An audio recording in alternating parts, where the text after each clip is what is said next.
AITA for refusing to forgive my mother after what she did at my wedding?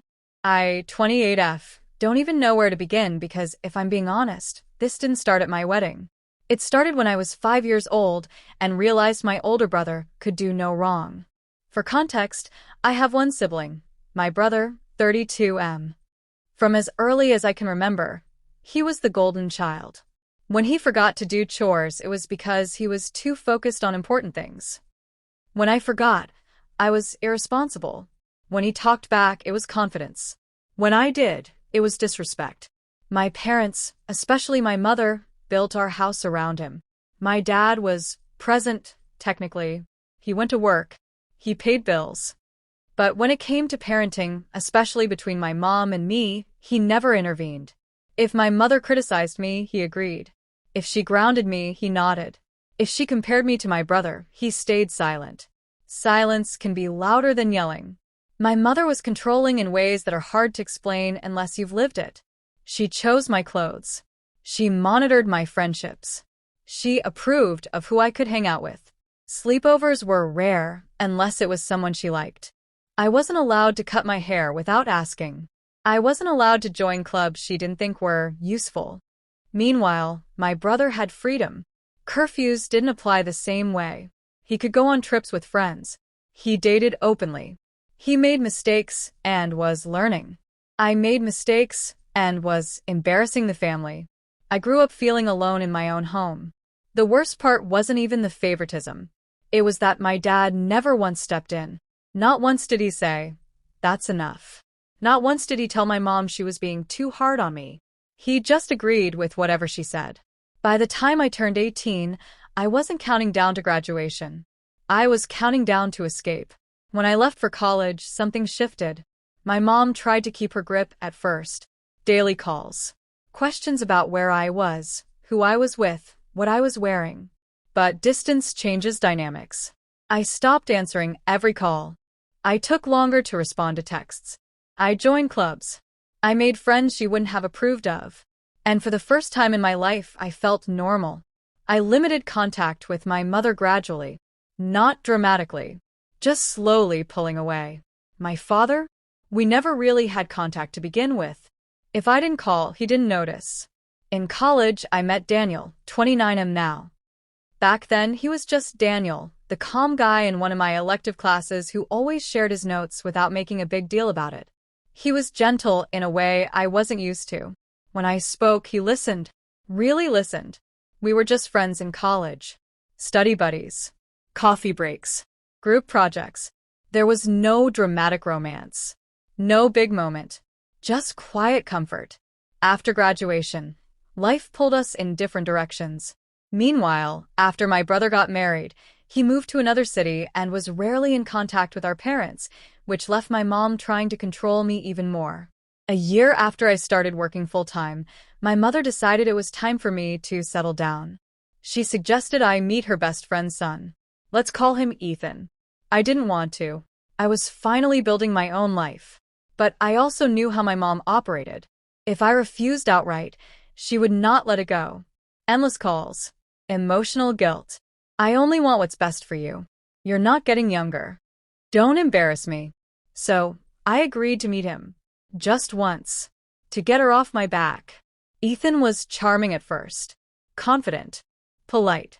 He knew exactly how to act in front of my mom. When we first met alone, I was clear with him. I wasn't looking for a relationship. If we hung out, it would be as friends first. He agreed easily. For the first 2 months, he was great. Respectful. Funny. Attentive, but not overwhelming. I started thinking maybe I had judged too quickly. Maybe my mom was right for once. So I agreed to officially date him. That's when things changed. About a month into dating, Ethan started asking more questions. Where are you? Who are you with? Why didn't you respond for 10 minutes? At first, I brushed it off as insecurity, but it escalated quickly. He didn't like me talking to male colleagues. He didn't like me going out with coworkers if men were present. He once told me I should respect our relationship by limiting contact with other men, including people I worked with. I shut that down immediately. I told him clearly, I will not be controlled. I have male colleagues. I will continue working with them. I will not isolate myself to soothe his ego. Sometimes he apologized. Sometimes he promised to do better. And then he would go right back to the same behavior. I was already thinking about breaking up. Then the final straw happened. We were at a cafe one evening. I went to the restroom. When I came back, I saw him holding my phone. Not just holding it, scrolling. I walked up and snatched it from his hands. My heart was pounding. I checked my messages and felt my stomach drop. He had texted 2 of my male colleagues from my phone. The messages said things like, "Stop contacting her outside of work. She's in a relationship. Respect boundaries." I was shaking. Those colleagues had only ever messaged me about work, deadlines, projects. Nothing inappropriate. Ever. When I confronted him, he didn't apologize. He told me they were trying to come between us. That I was too naive to see it. That as my boyfriend, it was his responsibility to protect our relationship. Protect it from what? A spreadsheet? He demanded I cut contact with those men entirely. I broke up with him right there in the cafe. No screaming. No scene. Just done. He tried to get back with me for weeks. Calls. Texts. Showing up near my workplace. I blocked him everywhere. My mother refused to accept the breakup. She kept saying I was overreacting. That men get jealous when they care. That Ethan was protective. That I should be grateful someone valued me that much. She tried to set up dinners again. Casual, coincidental meetups. Invited his mother over when I was visiting. I told her if she didn't stop, I would cut contact. That was the only thing that made her back off. For a while. A few months later, I ran into Daniel at a cafe near my office. We hadn't seen each other much after college. But there he was, same calm smile. We started catching up. Turns out he worked near my office now. We started grabbing coffee after work. Then dinners. Then weekend walks. Being with Daniel felt peaceful. No interrogation. No insecurity. If I didn't respond to a text right away, he assumed I was busy. If I mentioned a male coworker, he didn't flinch. Eventually, we started dating. When I introduced him to my mother, she didn't even try to hide her disappointment. She made comments like, "Oh, I thought you and Ethan were so compatible. He had such strong leadership qualities. You've always been stubborn." Daniel was nothing but respectful. Calm. Kind. Patient. One night, during dinner, my mother openly mocked him. She brought up Ethan repeatedly and said, "Well, at least Ethan knew how to take charge." Daniel stayed quiet. I didn't. I told her if she couldn't respect my partner, I wouldn't be visiting anymore. I cut contact temporarily after that. And for once, she stopped. 2 years later, Daniel proposed. It wasn't flashy. It wasn't dramatic. It was intimate and sincere, and everything I could have wanted. We got engaged. I made one boundary clear. Ethan and his mother were not invited to the wedding. When my mom insisted she had to bring her best friend, Ethan's mom, I refused outright. This wasn't a negotiation. She argued. I held firm. Eventually, she caved. Or so I thought. The wedding day arrived, and I was nervous yet happy. For the first time in my life, I felt like I was building something that was truly mine. The ceremony was beautiful. Daniel looked at me like I was the only person in the room. Then came the reception, and my mother stood up to give a speech. But before she even opened her mouth, I saw them. Her best friend, and Ethan, sitting at one of the back tables. My stomach dropped. I locked eyes with my mom. She looked smug, almost satisfied. Then she started speaking. She said she never thought this marriage would actually happen. People laughed awkwardly. She joked about how long it would last. More awkward laughter. Then she said I could have done better if I had listened to her. But it was my choice after all. I felt humiliated. On my wedding day, in front of everyone I loved, Daniel squeezed my hand. I could feel his anger, but he stayed composed. I didn't. When she sat down, I walked straight to security and told them to escort my mother, her best friend, and Ethan out. They resisted, but they were removed. After that, I made a decision. I cut contact with my mother completely. No calls. No texts. Nothing. Now my extended family is divided. Some say I overreacted and embarrassed her. Others say she crossed a line that can't be uncrossed. So, AITA for refusing to forgive my mother after what she did at my wedding? Update. After that humiliating speech at my wedding and removing my mother from the venue, I thought the nightmare was over. But apparently it was just beginning. The next day, my phone started blowing up. My mother. Multiple calls. Hours apart. I didn't answer. Texts followed. Please. Guilt-tripping messages. I only want what's best for you. You'll regret this. I'm your mother. I read one, then another, then finally I blocked her. And just like that, a small sense of relief washed over me. For the first time in my life, I felt truly resolute.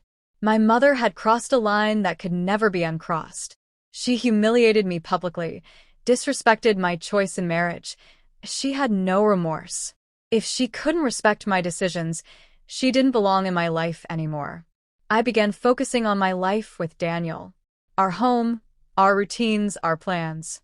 Slowly, my thoughts of my mother became less frequent, and I was finally able to enjoy life without the constant tension of her control. One afternoon, months after the wedding, my phone rang. I didn't recognize the number. I answered cautiously, only to hear Ethan's voice on the other end. I froze. I hadn't given him my new number. Not to him. Not to anyone connected to him.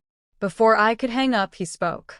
Hey, I was thinking, maybe if you divorce Daniel, we could, give it another try. I laughed. A sharp, incredulous laugh. Divorce Daniel? Are you out of your mind? I said, my voice trembling between anger and disbelief. You actually think I'd ever consider going back to you after everything? You're delusional. There was silence on the line for a second, then Ethan said something that made my blood boil. Your mother told me that you still have feelings for me, that you're not sure about Daniel. She said you're conflicted, and that maybe we belong together. That's why she gave me your number. She wanted me to reach out. I nearly dropped the phone. I felt a surge of rage unlike anything I had felt before.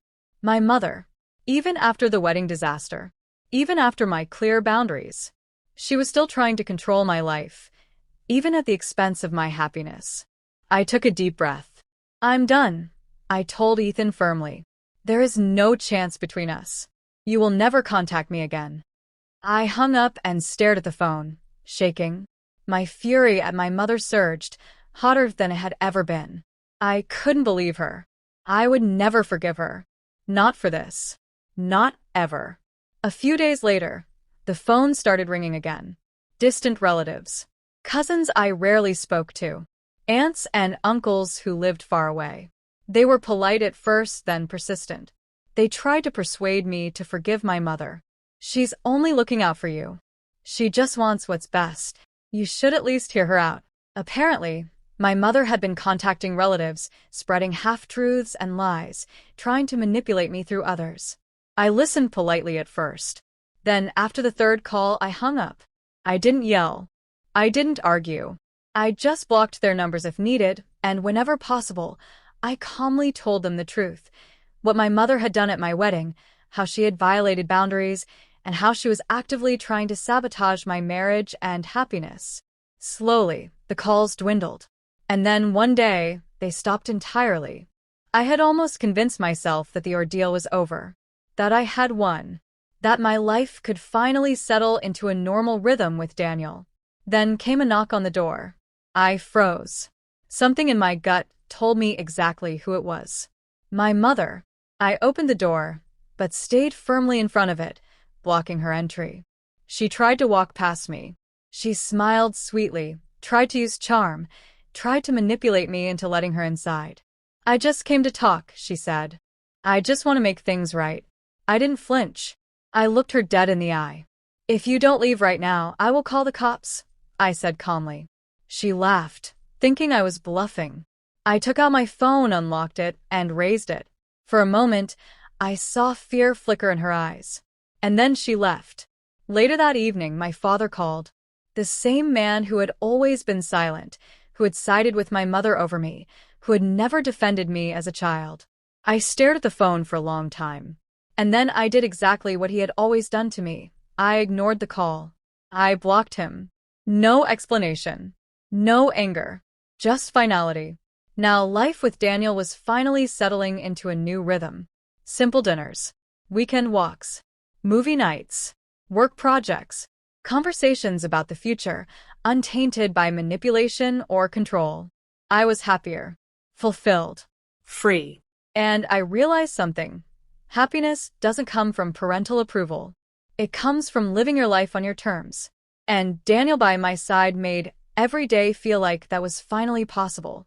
My mother had always tried to control me, but now she had no power over me. My life was finally mine again. Update. Time has a way of softening some edges, but they don't erase memory. After cutting off my mother, my father, and keeping my distance from my extended family, who were used as messengers, the attempts to insert themselves into my life gradually slowed. They didn't stop entirely. Occasional calls, texts, even emails would appear, but with each one, I had grown stronger in my resolve. I no longer doubted my decision. I knew my mother still believed she was in the right, that she had only ever wanted the best for me, that she could control my life better than I could. But I had learned something crucial. I didn't need that kind of person in my life. Not for guidance, not for approval, not for validation. During this time, life with Daniel continued to flourish. Our home, our routines, our dreams, finally, they were ours alone. We traveled together, cooked together, and shared ordinary moments that, in the past, would have been overshadowed by the looming presence of my family. Then came the best news of my life. I was pregnant. I'll never forget the moment I saw those two lines. I was shaking, laughing, crying, and Daniel held my hand through it all. For the first time, our future didn't feel clouded by past trauma. Our happiness was ours to nurture and protect. Over the next months, we prepared for this new life with excitement and care. Every ultrasound, every kick reminded me that I had built a life worth defending. My joy was untainted. Of course, news travels fast in some families, even when you don't want it to. Eventually, my parents found out that I was pregnant. At first, their approach was indirect. Relatives would call, bringing their own interpretations of family unity, or implying that I should reconnect. I declined politely, then firmly, then simply ignored. I wasn't interested in revisiting the toxic dynamics of the past. When indirect attempts failed, they escalated. One afternoon, there was a knock at the door. My heart sank slightly because I knew exactly who it was. My parents. I didn't answer. Not this time. I refused to let myself be manipulated, pressured, or guilt. Daniel, ever calm and steady, opened the door. As soon as they tried to push past him, he stepped forward and said, clearly and without hesitation, "I'm calling the cops if you don't leave right now. You don't get to barge into someone else's life. You have no right here. You don't deserve to be part of her life." They tried to argue, tried to guilt him, tried to press every lever they could think of. But Daniel didn't flinch. He had seen what they did to me, and he had no intention of letting them hurt me or our child. Within minutes, they left. It wasn't violent. It wasn't messy. But it was definitive. And it marked a turning point. After that incident, their attempts faded again, almost as if they finally realized that no amount of manipulation or pressure would get to me. Time passed, as it always does. My belly grew. Daniel's excitement grew with it, and our home felt more complete than ever. Then the day finally came. I went into labor. I won't go into all the messy details, but I will say this. Holding our son for the first time was a moment of pure, unfiltered joy. The world felt right. The tension of the past years, the pain inflicted by my family, the constant weight of manipulation, it all melted away in the first few moments I held him. Life began to settle into a new rhythm. Our rhythm. Feedings, naps, diaper changes, and quiet evenings. Daniel was an incredible partner and now an incredible father. I was learning a new kind of love, one that was not conditional, not controlled, not manipulated. It was ours.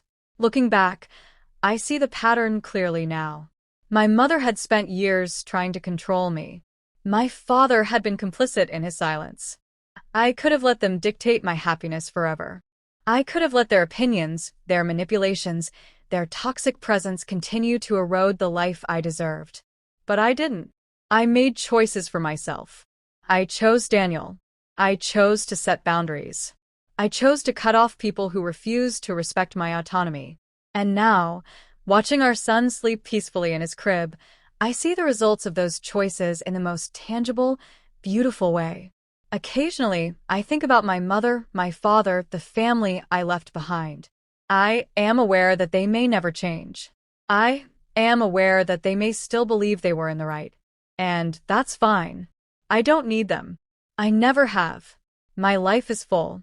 My life is peaceful. My life is mine. I am happy. And I know, without a doubt, that this is what I was fighting for all along.